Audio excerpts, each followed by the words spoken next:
Welcome to another episode of Tech Talk Radio. I'm Andy Taylor. I'm Shawn DeWeerd. And Shawn, Welcome, welcome, welcome, I welcome, am welcome, welcome. so glad that you were able to get in on the show, considering how busy you are. Yeah, it's graduation season, right? So the semester's wrapped up. Sports are over.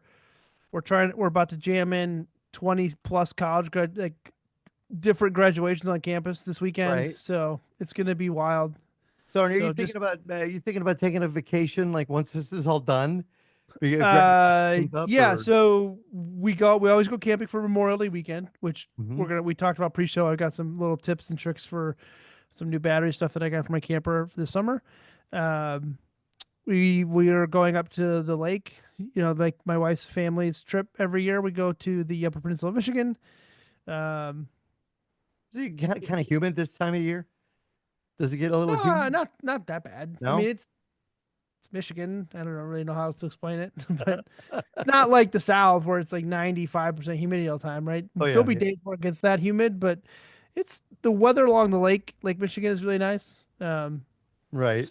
Yeah, we're gonna get some time to travel in at least, but just until graduation, man, it's busy. It's been busy, busy, busy.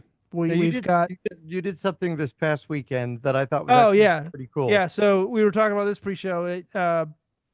We were just talking about how busy I was, and this past weekend, the University of Notre Dame hosts the Fischoff National Chamber Music Society, the National Chamber of Music Association competition every year, and it brings students from all over the world at a senior level. So that's like grad students, college students, etc., and then juniors, which is like 12 to 18. And it's 2 day competition. It's a multiple day competition, but there's the semifinals and then the finals. So we as Notre Dame Studios produce and direct the last 2 days of the competition. Right. So I was the technical director and director for that. And on Saturday, it was 11 and a half hours of Oh, live man. music. 11 So and a half. yeah, Now, there were 5, 10, 25 groups at and 5 to 6 minutes. you're streaming this live over the campus like closed circuit television? No, it's to their YouTube page. Oh wow, on YouTube. Was there any way to get metrics back to see, hey, people are watching this, or because that's always Yeah, the best part I about don't know live. what the live metrics were, but good. I mean, I don't know. I'd have to look at the metrics. I don't really pay attention to that kind of stuff, I guess. But Mhm. it's a worldwide international competition. Oh wow. And so I think the group that won was a string quartet from Juilliard. Oh So wow. I Yeah. mean, it's 2 days of probably some of the best chamber music you'll hear in this setting at that level. Now it's kind So of cool because you do enjoy that music as I do as well. So like, it wasn't anything you didn't like. Like if you didn't like country music and it was a country music thing, that would be rough. yeah, so I mean, some of the people that have done it in the past have been just like, it's like one of the other engineers last year. He doesn't really care for classical music, so Right. he's just kind of like, it's I have to sit here and engineer the show, and I just sit here and play solitaire or something on my phone, right? So I got to pop in, and I actually got to TD direct this one. It's great. I'm gonna give Andy the links. He can put Yeah. the 2 pages up there. The last day, I'll just put the last day. But it was 7.5 hours or almost 8 hours of content. So And people go in there and then they could watch it. That's pretty cool. yeah, watch it, and then you kind of get an idea of what Fischoff is, and if you're inclined, you can donate to Fischoff. It's a nonprofit, and they support international music, and it's a really incredible international music competition Right. that is hosted here in South Bend. It's been here for like something 50 something years. You know what? I always wonder though, and we've run up against this, and I wonder how that works with classical music because we have done, where you have maybe a song in the background. I even shot a video once at the Oral Valley Country Club, and the speakers were playing music outside, and I got flagged by YouTube for it for copyright infringement because of the music that was playing over the speakers. I appealed it, and they okayed it. They let it go. But how does a concert venue on YouTube streaming do they get by the rights? It's Is there if I remember correctly, it has to do something with like ASACP or the music groups that they licensed it through. Right. They got the rights to stream it because they're a nonprofit. I'm sure there has something to do involved, but yeah, it was incredible. I mean, like I said, some of the most incredible, and some of these kids are 12 to 18 years old. Oh, wow. And because there's a junior division and then there's a senior division, which senior division is I think 18 to like college age students, so Right. mid 20s. Um, and I mean, like the groups that win, the group that won, so it ends up so there's two different groups. There's a string group and a wind ensemble group. So like think like saxophones and horns and things, Right. or just strings like cello, violin, bass, etc. And then they compete, and then there's gold medal winners in each category. So a gold medal strings and a gold medal wins, and then those two compete for a grand prize. That grand prize includes like a residency in Europe where they Oh, play wow. and they travel around Europe and play, and it's incredible. I mean, it's a very prestigious competition. Right. And it's great for the kids because they it's a love of music, which, Yeah. they can't go wrong with that. That's really cool. And they're playing an instrument as well. But yeah, we'll put the links up on our Mhm. blog if you want to check that out at blog.techtalkradio.com. A lot has happened in the world of tech the last week. One of the things that I wanted to talk about last week just for Mother's Day, I thought was interesting because, we call you the wise guy, Shawn, because generally, I mean, you're the one who introduced us to Wyze. When Wyze first came around, you said, hey, you guys got to check out these Wyze cameras. They're a security camera that is relatively inexpensive and very easy to use. And they kept evolving and putting out more and more product that was like different and good. But they ran an ad for Mother's Day to give mom the gift she'll love. It was a high-tech vacuum. Yeah, I've seen it's not the first tech company to do something like that, or Yeah. give mom the gift that sucks, or whatever. Um, you've seen it before by other tech companies. It's just to stir up. People are going to post about, oh, look how terrible this ad is, but it's just generating positive revenue for them. Yeah. Um, yeah, it's a bit tacky. I think Caitlin would be upset if I got her a vacuum Oh for yeah. Mother's Day. I got her tickets to go see Wicked. Well, So Wicked the musical or the yeah, movie? the Wicked the musical is playing in Indy. Is the Broadway tour is coming through Indy in July. So I got Caitlin and her sister tickets to go see it. Did she like the Uh, movie? oh yeah, Yeah. she loved Wicked when it was on Broadway and back in the mid 2000s, um and all that fun stuff. So Well, I know that coming up next month, they're going to be showing Wicked again in the theaters, yep. the original Wicked in the movie theaters. But the reason they want people to go is because it will be the unveiling of the trailer for the next Part part two, of yeah, part Wicked. two, yeah, the So second act, yeah, yeah. it's kind of weird for those that don't know. They put the movie out. It's a two-parter, kind of like what they did with this newest Mission Impossible film, which is going to be out. But it's a two-parter. So you watched it, and then people said they cried at the end of it, and now they're Because going to go see. it's incredible. It's an incredible movie. I It's an never saw incredible it. show. It's Yeah. incredible. Yeah, the movie and the show are incredible. I've not seen the live Broadway show. I have only seen the movie. Right. Caitlin has gone and seen it on Broadway, and she saw it when it was in Lansing and a couple other places. She's seen it multiple times, but um, it's totally worth going and seeing. And it's yeah, it's just a good show. All right. So don't give mom a vacuum, for Mother's Day for next year. You don't want to think about that now that it has passed. If you did, I feel bad for you. Yeah. So Maybe mom another wants one. another I don't know. maybe mom does. Some moms love having a clean house, but Yeah. sometimes they want other people to clean it for them. Yes, exactly. Um, Another Wise note though is about 2 months ago, I got a survey from Wise, kind of detailing: do you want or would you use RTSP native on the camera? So those who aren't familiar with RTSP, it's a built-in streaming platform that you can then pull in, from like VLC, OBS, etc., and basically live stream the image from the camera. You can then put that into your own recording system and record locally into your system. And they kind of hinted at maybe, well, they were going to maybe charge for it, or if it was included in Cam Plus, that kind of stuff. Well, they actually put out a actual public survey now this past week, asking for more feedback on whether or not they would want RTSP, Right. because a lot of these other not lower end, but lower cost camera platforms are already including RTSP out of the box, which gives more flexibility. Because the big bummer about Wyze is that it's all cloud based, Right. except for recording locally to the SD card. So if you want to view it on the app, or if you want to view it while you're away from your home, it all has to go to the cloud. All right. So if you, Shawn, if you have one of these Wyze cameras and you have a TF card that's in there, an SD card that's in the slot for it, but you don't pay for the monthly service to Wyze, can you still watch video that's been triggered with Yeah. So connection? you can't watch them. You can't connect to it. You can't, if you don't pay for their subscription cost, you wouldn't be able to view it on the app when you're not at home on your Wi-Fi.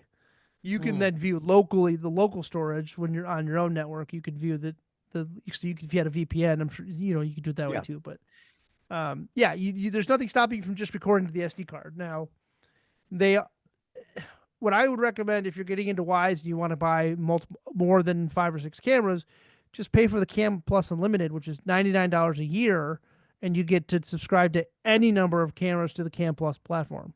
Oh, Now, really? Hmm. they have other features, Cam Wyze monitoring, basically like auto police calling, and I've had just great success with just the Cam Plus Unlimited, which is $99 a year. I think I have 8 cameras. Would that also Not even cover the doorbell? Because they have a Wyze doorbell it as well. covers the doorbell. Yeah, it covers any of their cameras that can be subscribed to the Cam Plus platform. So, um, I I like didn't. them. I have their 2 outdoor cameras. I take those when I travel because you can hotspot those, and I just hotspot them to my phone, and leave when my phone's in the camper, I can leave it on, and it'll trigger me if there's motion on it inside my camper. Um, I can do time lapses with them, things like that. So I like their outdoor cameras too. But Would you say it's pretty important to have that Cam Plus service? Because if somebody was to come to a business late at night and they've got the Wyze cameras and they drive up and they don't have that service and they steal the camera, then that's it. That's, I mean, you're not going to see basically maybe a screenshot and that's about it. yeah, I mean, it's kind of up to, if you're serious about doing security, you can't skimp. You got to pay. I mean, it's just the nature of it. And that's why a lot of people are going to, but again, a lot of the ones that offer PoE power, or the ability to do RTSP out of the box, are a little bit more expensive. So, I mean, you're paying for what you get, and a lot of people forget that. And the quality's not too bad on those Wyze cameras. It's really, No, it's not. I mean, I have almost every version of the cameras. I've got the version 1, which I don't even have plugged in anymore because it's just literally, they say it is such a security risk on the first firmware version. You don't even want to plug it in anymore. It just sits on the shelf.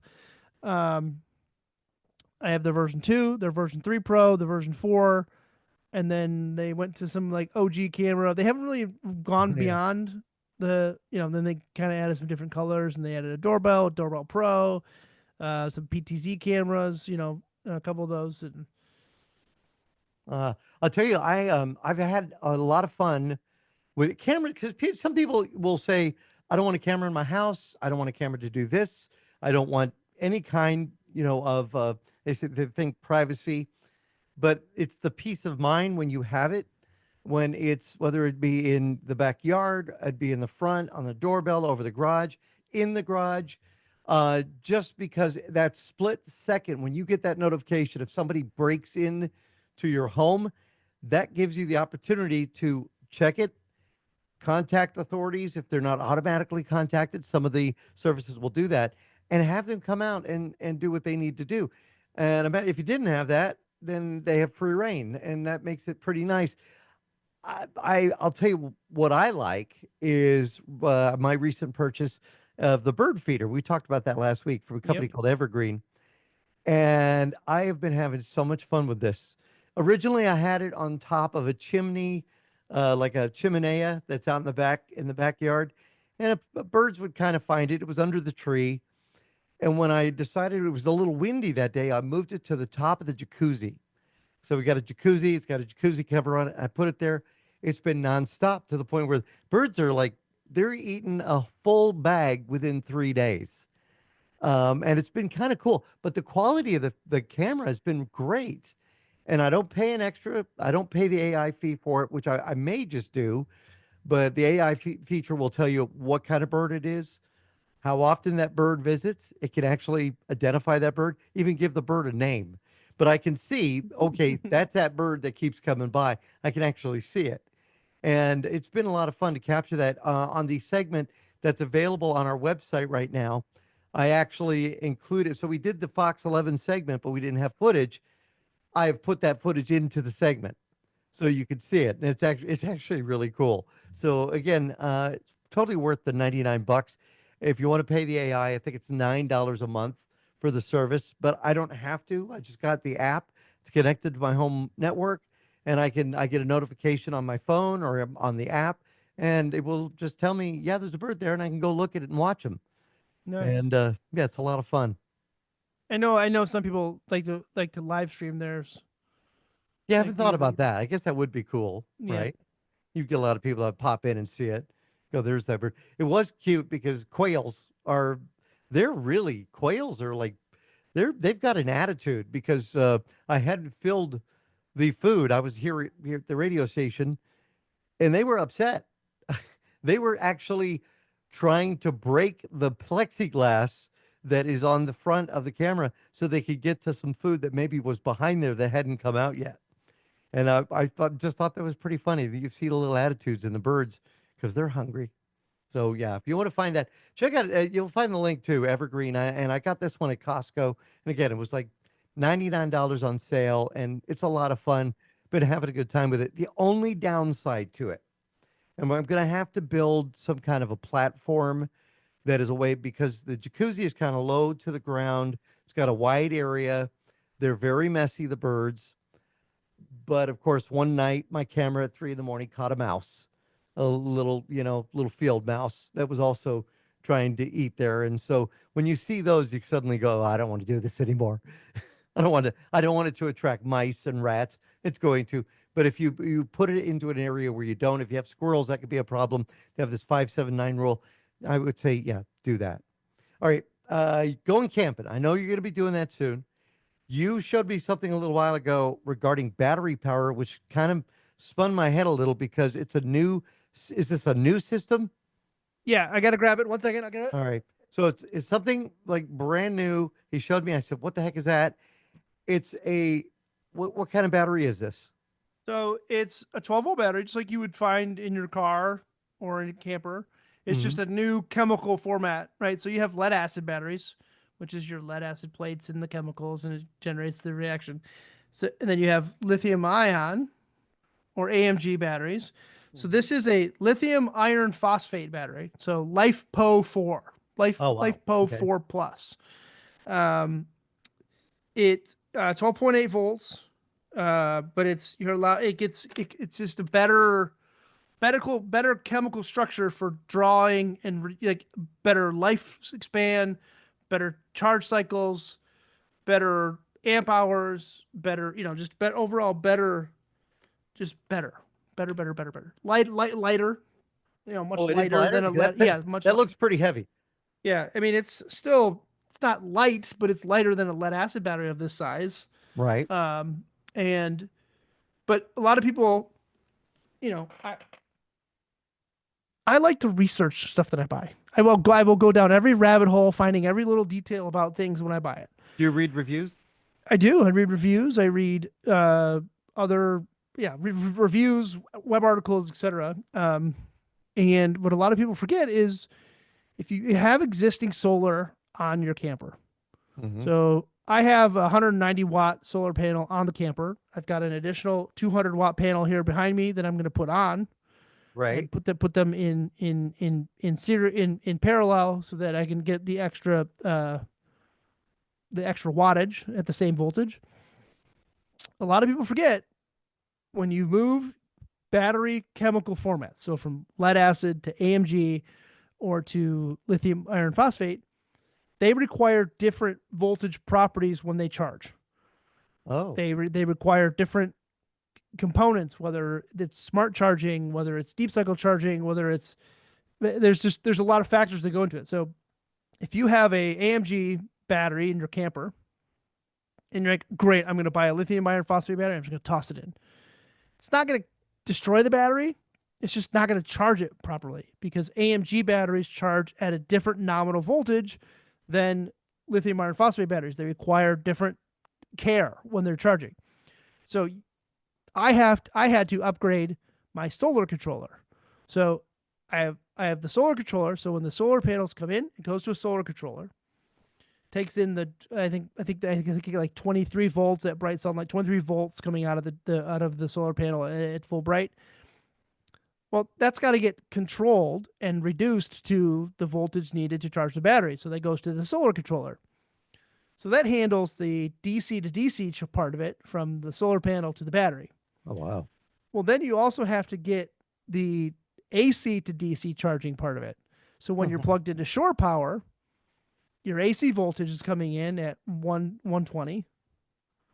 120. Right. And then it's got to get reduced to whatever voltage you need for your for your battery. Well, so I have to buy, I'm waiting for it to come in, basically a new entire breaker box for my camper that will allow it to have the proper circuitry in there to manage the lithium iron phosphate batteries. So I've got a little bit of work to upgrade. We took the camper out a couple weekends ago, and I kept the AMG setup in there because I was like, oh, I needed this extra piece. I didn't have time to get it. It didn't come in time. So now I'm waiting. But all in told, I have a 100 amp hour battery currently. Right. I'm going to get another one.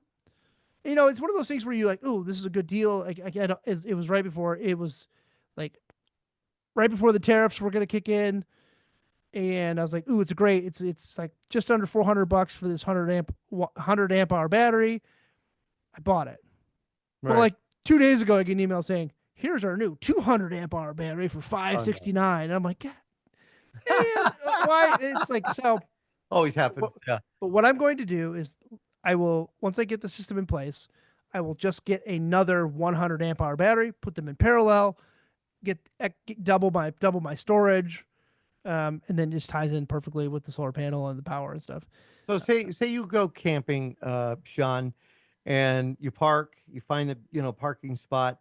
You don't plug in somewhere. You've got battery. You've got the solar panels, and you want to watch maybe a movie. It's late at night. Listen to music. Do you have enough to run all night on something like this? Yeah. So using the AMG battery that we currently have in, we can charge all of our devices overnight using just the DC. There is an inverter built there. I do have an inverter, a sine wave inverter, so it will take the DC voltage and basically transform it up to 120 volt AC. We don't need it, right. But it would, if just watching the TV or charging our devices, we'll get 2 days out of the battery with the solar with a medium coverage solar panel. Most times when you go camping, you're hoping to be parked in shade. So you keep it cool, right? So you're hoping that when you're traveling or when the unit is sitting, like I said, when you're traveling or when you're driving, it'll be charging because you're mostly direct sunlight when you're driving.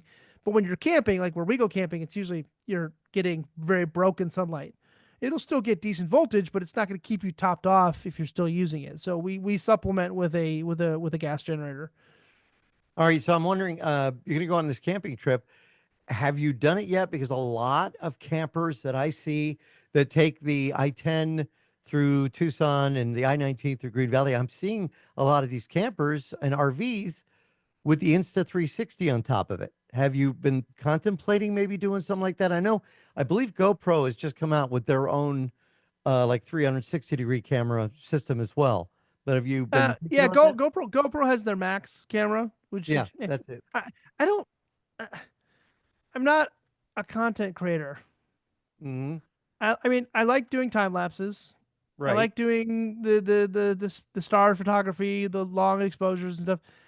I have no interest in posting I don't have Right. time to edit that stuff. I mean, it's a Well, cool concept, and I get it. Like everybody's trying to be an influencer on everything they do, and they yeah. want to record every little itty bitty piece of life. Right. Right.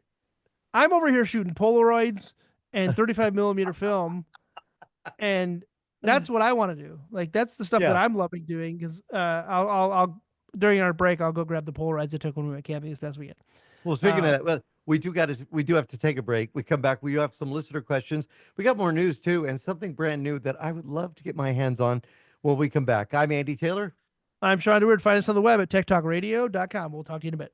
So we were talking about before the break about the Insta360, which is a device that you could put on. You might see motorcycle helmets with them, or motorcyclists, or RVs, cars, and they put them on top, and it gives a 360 view of what it captures. Now, on one hand, and Shawn, I don't know, we might be a little different on this. I look at it as a security measure. That's why we have dash cams, and now we have Yeah. dash cams that are rear facing.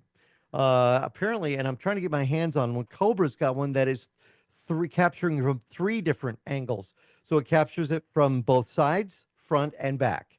So that way, if you're driving and you get hit from the side, there's video of that, and that can be good in an insurance situation or something like that.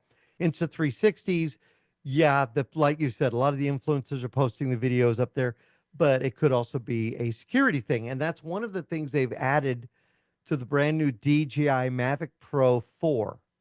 Yeah, I was just looking at the specs. It has three cameras Ooh. utilizing that same kind of 360-degree rotating gimbal for footage that can tilt, roll, and do what they say is true vertical filming. So if your drone is going up or down, I saw footage once of a drone hitting a smokestack going down the smokestack, which was pretty darn amazing. Yeah, I mean, you get the FPV drones, the guys that fly those, they're nuts. Yeah. It But had yeah, so the the Mavic 4 Pro, it's on sale, mhm. but not technically in the US. There's only I think two. Two retailers have it. BH It's Photo is one of yep, them. Adorama and B&H. Yeah. And So it's subject to the 30% tariff, so it's pricey. Um, May 13th was the global launch, so a couple days ago. right. They have no technical U.S. market release. Yep. They didn't even send the Mavic Pro 4 to any US reviewers. Yep. Nobody. Yeah. Yeah. So the Mavic 4 Pro comes with the new 100 megapixel Hasselblad camera, Hasselblad, really? Wow. wow, It's pretty amazing.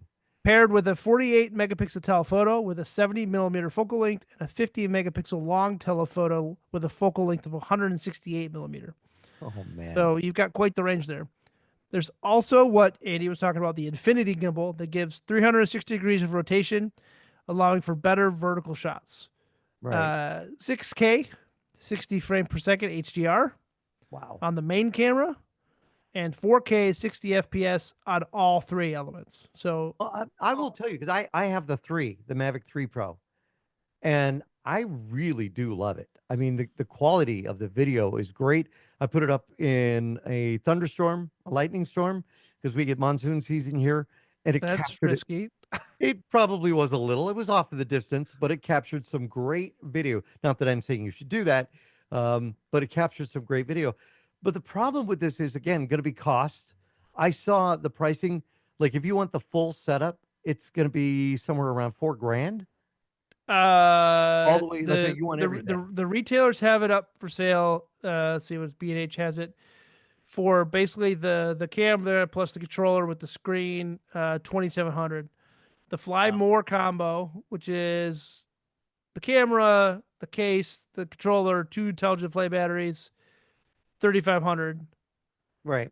And the Creator combo, which looks like it's got internal storage, two batteries, controller, fast charging. That's for almost $5,000. Wow. Now the other thing about it's similar to the 3, which gets what, 50 almost 51 minutes of battery life, which is great. Um, and again, here's the thing: if you go to Canada and you go to Mexico because you want to buy it, and you're able to get across with this, and I don't even know how do they do it. Do they tariff you when you're crossing? But they're saying that even if you do, DJI won't honor its limited warranty if you do that. So, I mean, that's just the nature of the political climate right now. That's just right. the way the world market is right now. Okay, so It's is there a drone that could compete with DJI and be just as good on the market from that the is U.S. made in the US? Yeah. I saw something a couple days ago, and I thought, okay, it was very clickbaity. Check out this new drone from the U.S. that rivals the DJI product. And of course, I didn't click through. It just looked okay. Yeah, sure. But DJI has been known for being one of the best. I'll tell you a funny story. The other day, my neighbor asked me to move my car because she's putting her house on the market, and she thought, the guy's going to come out and photograph it. Didn't want to have the car in the shot, so I said, yeah, no problem at all. So then I came here to work, and then I reached out to Gloria and I said, hey, did that guy show up? And he goes, yeah, he's out there right now, and I said, "Don't tell me he's doing a drone." She goes, "Yeah, he's got a drone." So I said, "Go out there, take pictures." So she did. He had a little like landing pad that he put in the street, which I thought was cool. He must have his Part 107, which you have to do if he's charging for it. But yeah, he put his. It was a Maverick 3. He put it in the air and got some great shots, from what I understand. So it's out Yeah. there, So a quick Google foo. It looks like there are some U.S. companies that have Skydio is one. Um, I think Brink that's the one. Brink drones. A lot of these are for like Hot Wheels. tactical firefighting, Oh, agricultural stuff. So really not much for outside of like, I mean, what DJI offers. right, right. Huh. I don't know. It's pretty amazing stuff. I have seen one that Customs and Border Protection used that was huge. It wasn't DJI. It's enormous. It was seriously, it was about the size of a cabin of a vehicle, from front to back. And it had these weird slots on the top of them. And when I asked the agent, I said, well, what is that for? He said, batteries.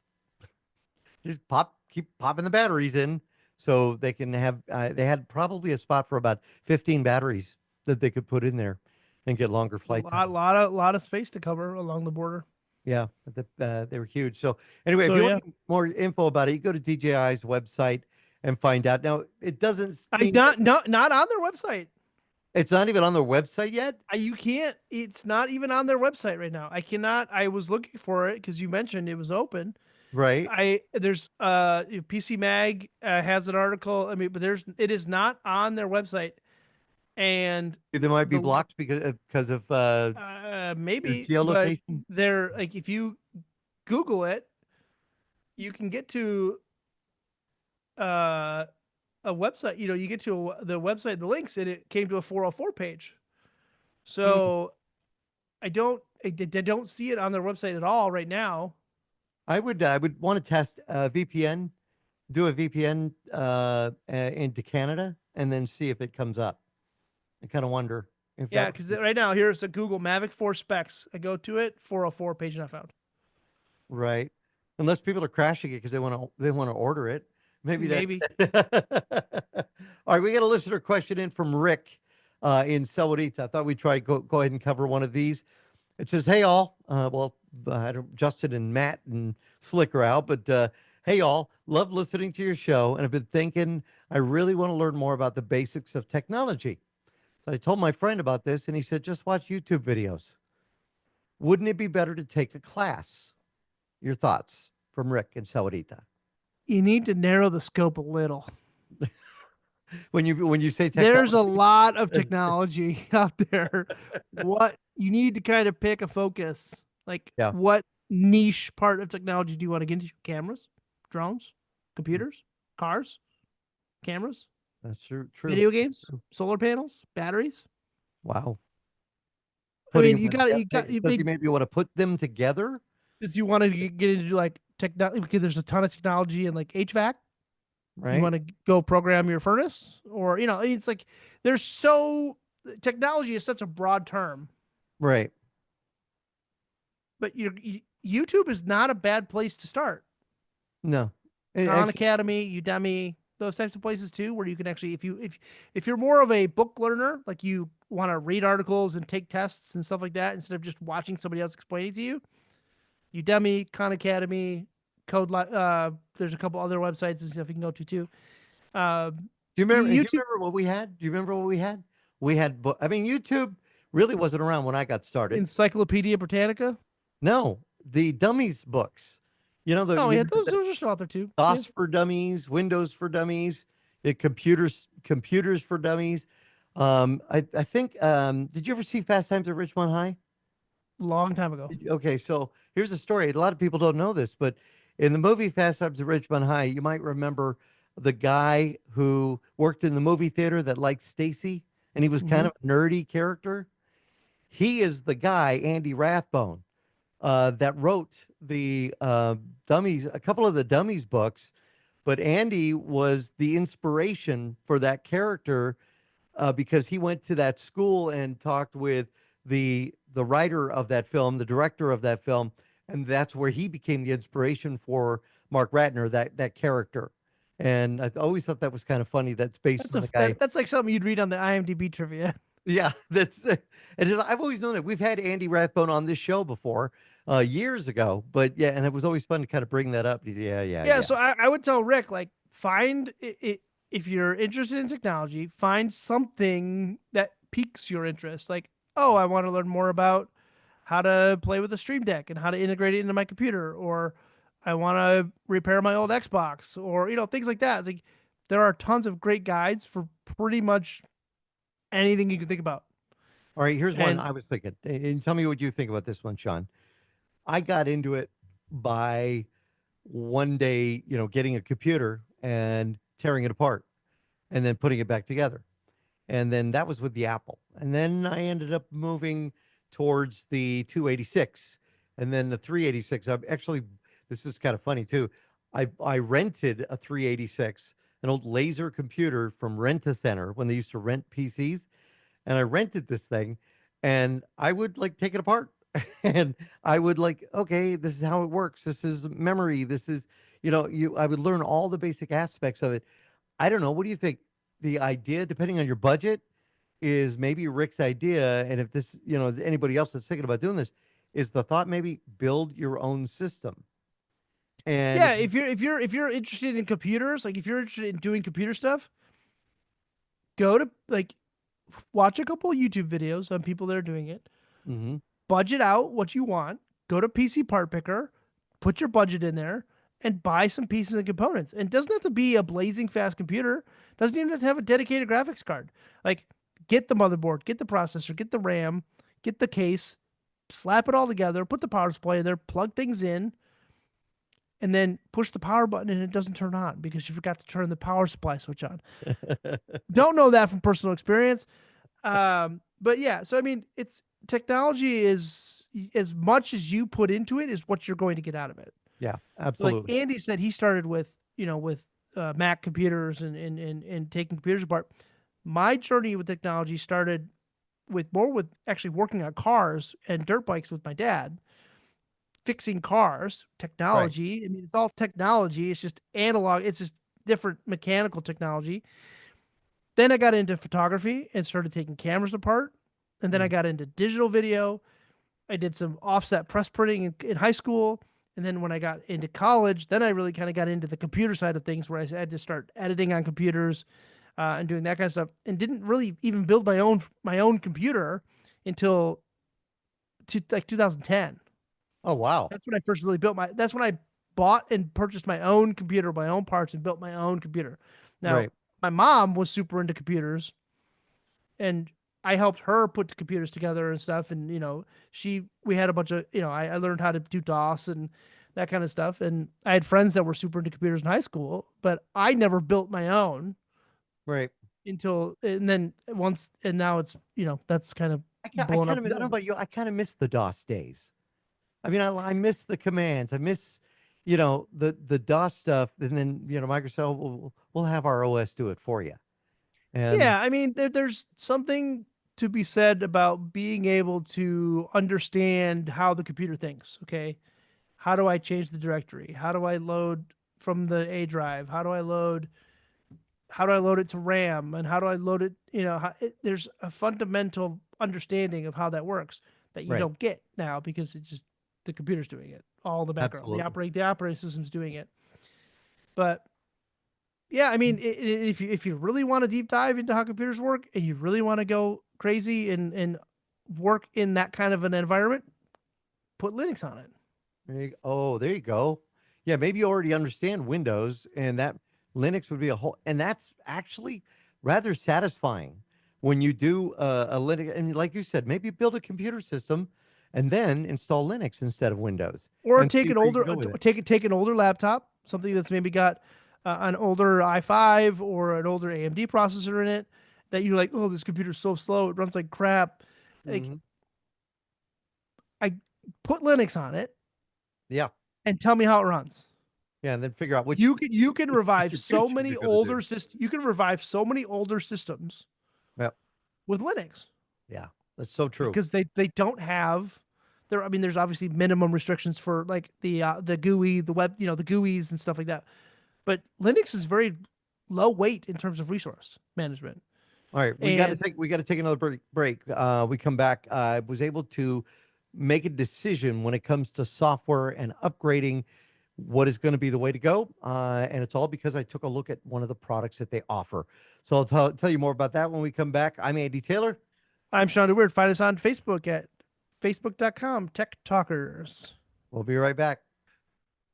I'm not always. Oh, sorry, another listener question. I just started reading the question. Oh, okay. And I know this one is in Arizona, and it's not. I'm not. I know this Tucson is Oh in yeah, not Arizona. going to get you caught this time, Not right? gonna get me caught this time. This one is from Laura in Tucson.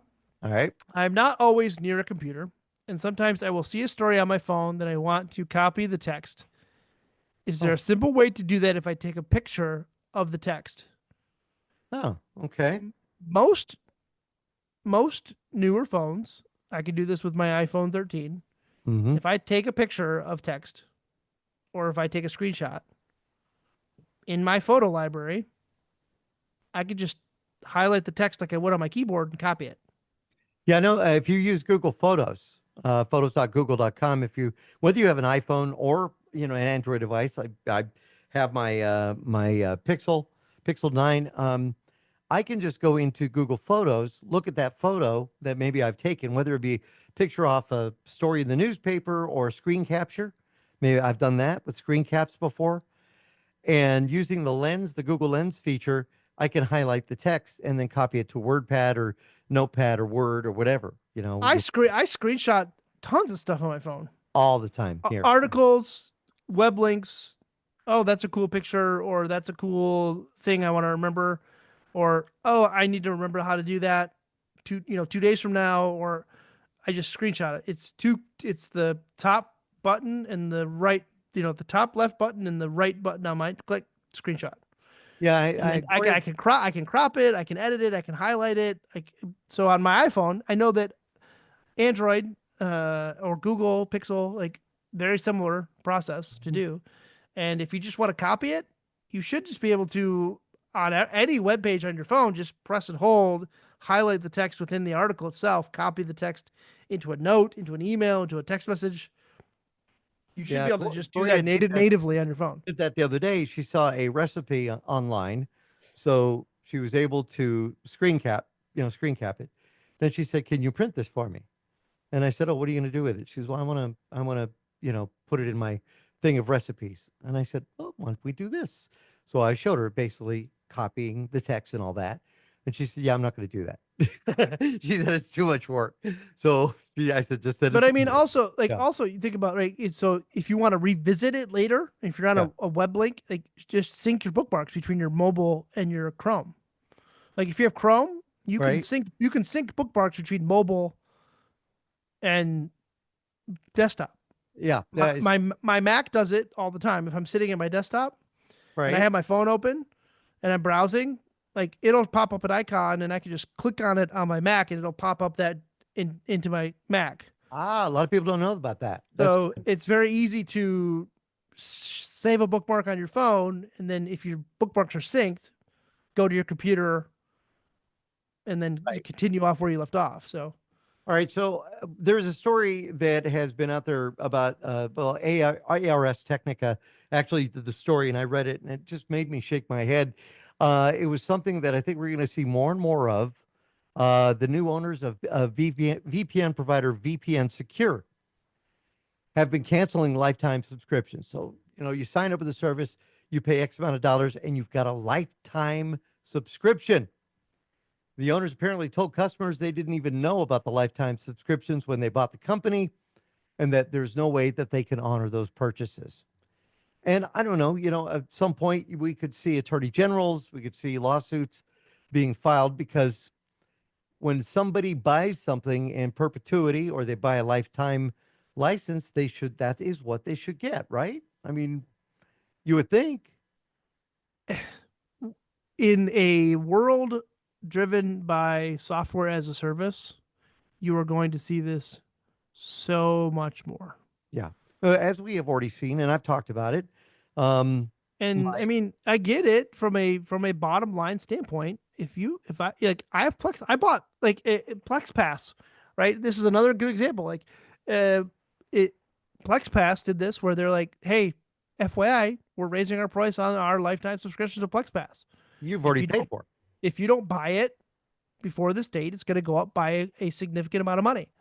And so, a lot of people bought it, or I bought mine like 8 years ago, Oh, wow. and it's been fantastic, right? But if Plex ever decided to just nuke my lifetime subscription, I would just go to something else. Like I would Yeah. refuse to go back to Plex after that.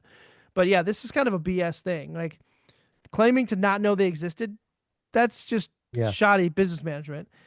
But you saw stuff like this with Broadcom taking over VMware, Oh, that's right. That just happened recently, too. where Broadcom came in and said, "We bought VMware.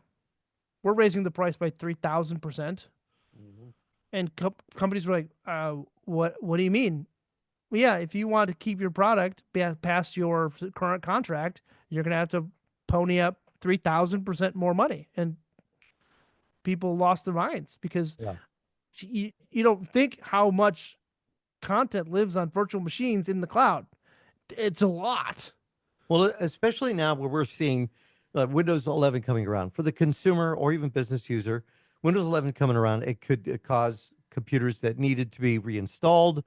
Maybe they can't update a computer, so they have to reinstall software. Suddenly, their software won't install because, well, they've taken down activation servers. We saw that with Adobe. It's what I've been going through. I use the Adobe Master Suite like 5, which has been phenomenal. I got it back in 2012, and I love it. Photoshop, Adobe Edition, Premiere Pro, and I've mastered how to use it, and After Effects, and it's been great. But now, going to Windows 11, I wanted to install it on the new 11 system I bought, and it won't let me install it because their registration servers are not accepting any more registrations because they want everybody's software and services. And I'll tell you, Sean, I was really upset about it, and I started thinking, okay, I'm gonna have to look for other means. I do know that Adobe right now is doing their Creative Cloud licenses at a reduced price. So basically, if you want everything in their software pool, it will cost you about $50 a month, maybe even maybe $59 a month. And I was ready to say, forget it. I started learning a different audio program, Render, which was recommended, no, Reaper, which was recommended by Matt. And I've kind of mastered that one. And then, but I've got to pay for a license. It's $65. And then I noticed my mixer that I have, the Mackie, has a free license for Pro Tools. So I went ahead and installed Pro Tools. And it took me about a week, but I've learned how to use it to do what I need to do for work. And I was ready to just say, okay, that's what I'm going to end up doing. I have the master suite on one system that I will just keep using even when everything goes Windows 11 and, on Windows 10.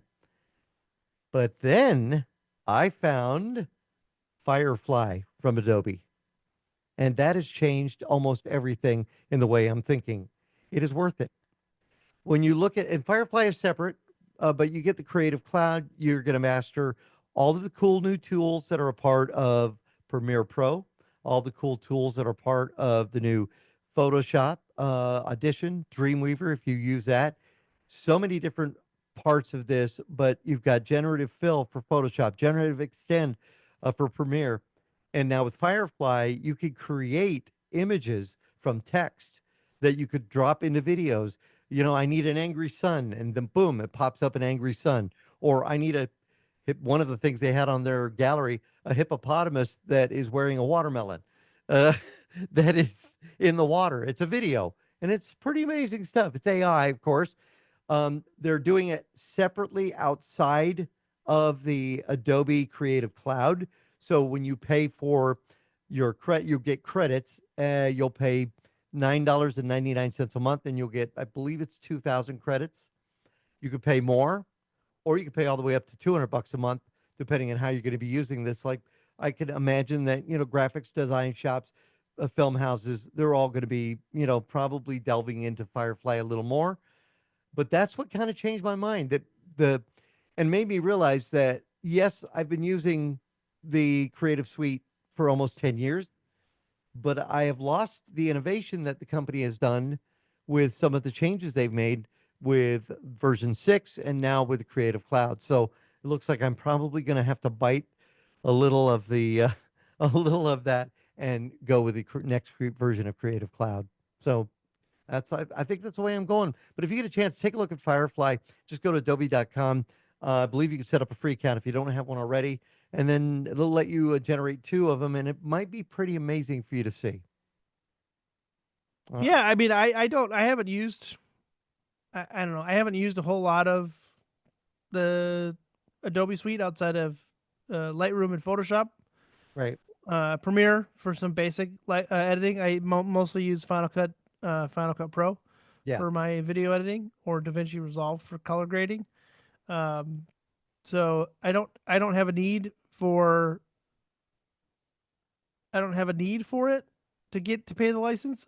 I also, with my EDU with the Notre Oh, that's Dame, right. I get access to the suite through the university.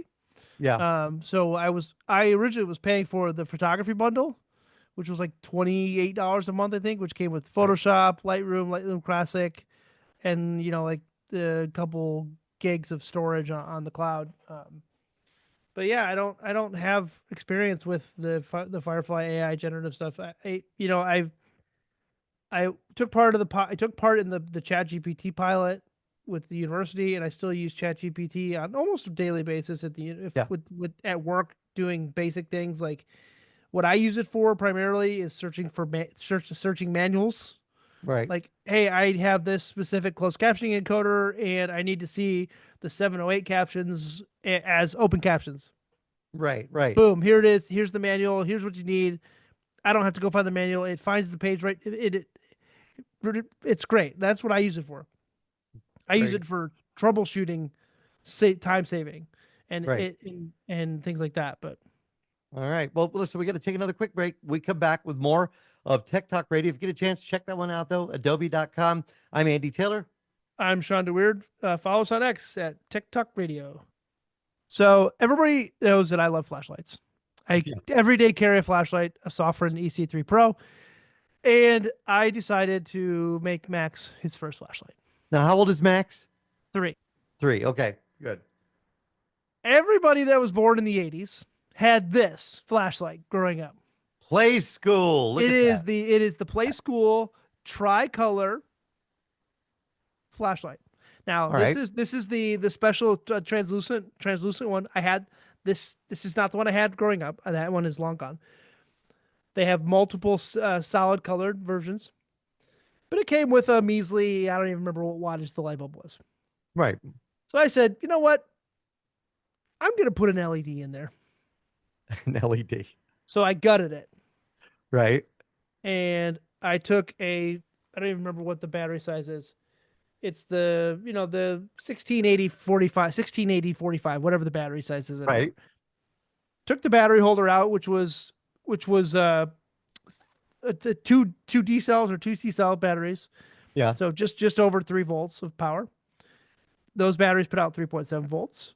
I got a 3.7 volt 10 watt LED, wired it all in to the switch, and bingo, bright. That's brighter than that light has ever been, right? It's brighter as light as I've been. It's still got the color. I can still do green. I can still do red. It's awesome. I'll even turn out the lights for you guys so you can see. Let's see on the video. And in the video, it's bright. It lights up my wow. room, and it's cool. Did you find step-by-steps online, or you just? I just hackintoshed it myself. I found some people that had done it with just dropping in like a flashlight, right, and coring out the middle. But yeah, I just kind of went on my own, and it's also rechargeable USB-C. You actually built that as a part of it? That is pretty. Yeah. So I can plug it. I mean, this battery, I'm probably gonna have to charge it once before it gets destroyed by Max. I mean, it's like, yeah.